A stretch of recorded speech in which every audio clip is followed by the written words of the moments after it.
या ठिकाणी सापाची कात आपल्याला पाहायला भेटलेली आहे मित्र हो. हे बघा, इथं अडचणीमध्ये साप गेलेला आहे आणि सापाने या ठिकाणी गुंडाळून कात टाकलेली आहे. तर आपण आता आज इकडे धरू. बरेच दिवस झाले वाटते सापाला कात टाकून, मी आज पाहिलेली आहे. तर ही प्युअर नागाची कात आहे. एकदा चावला म्हणजे काम तमाम, त्याचं कामच झालं असं समजून चालायचं, अशा सापाची कात आहे. आता मी सर्पमित्र असल्यामुळं मला समजते, तुम्हाला समजते का नाही समजते हे मी काय सांगू शकतो, तुम्हाला सांगू शकत नाही. पण एक प्युअर नागाची कात आहे. हे पहा, अडचणी गुंडाळून बसलेलं आहे आणि वल्ली कात असल्यामुळं ते पूर्ण घासत गेल्यामुळं साप त्याच्यातून कात गोळा झालेली आहे. आणि ही प्युअर नागाची, जो साप असा फणा काढतो एकदा चावल्याच्या नंतर काम तमाम होतंय, त्याला कुठंच न्यायचं काम नाही. म्हशी बैल यांना ज्यावेळेस एखाद्या वेळेस शेतात पाय पडला आणि साप चावला की असे ढोरं पण सुद्धा मरतात. अशा प्रकारचा साप मात्र हा लालसर तांबूसर कलरचा हा साप होता.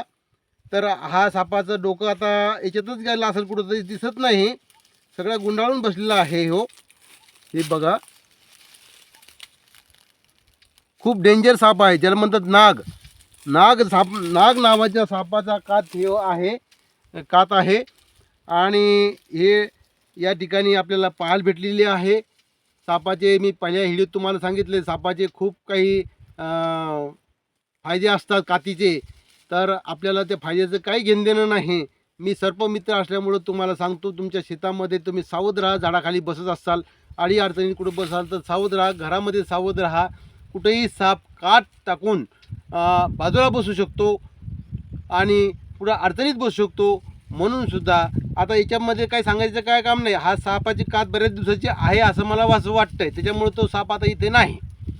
तर मित्रहो, हा पण व्हिडिओ तुम्ही शेअर करा, सबस्क्राईब करा आणि सावध राहा. शेतकऱ्यासाठी, शेतकरी लोकांना, भारतातल्या प्रत्येक शेतकऱ्यासाठी हा व्हिडिओ शेअर करत चला, की जेणेकरून शेतकरी सावध राहील, तुम्ही आम्ही सावध राहू. अशा हिशोबानं हा व्हिडिओ शेअर करा, सबस्क्राईब करा तुमच्या ग्रुपवर आणि कमेंट करण्याचं मात्र विसरू नका.